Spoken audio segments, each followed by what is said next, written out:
Okay. Kita nyo to guys. Open nyo lang to. Then open. Then ito yung filter, no? So kailangan natin i-check to lagi.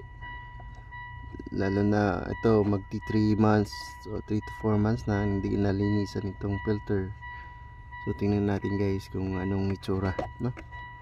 So tandaan nyo na lang yung position niya para kung pagbalik ninyo hindi na kayo malito. Okay, so let's try to check. Oh wow, you see guys, kung hindi natin nalinisan, hindi natin i-regular check, ganito mangyayari. So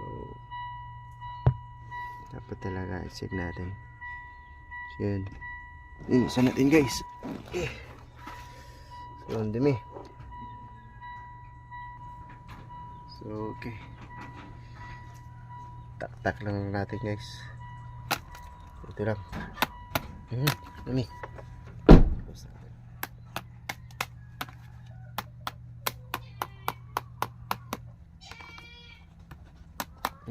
See?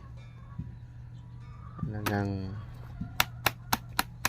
ganyanin mo lang kung meron kayong hangin, yung compressor, maganda. Okay?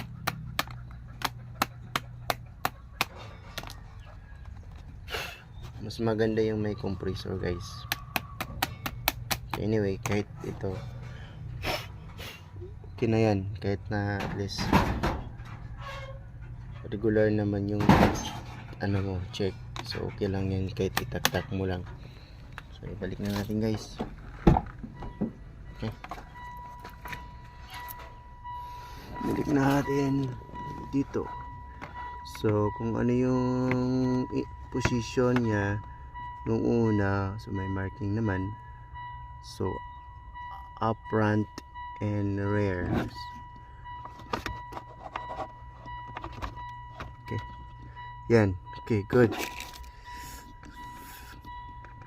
And then up and yan, pasok nyo doon, pasok mo yan, then push like that.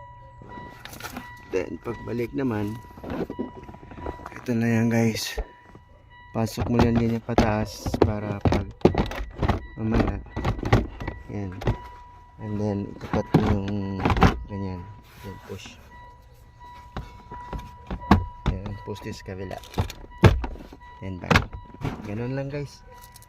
Thank you.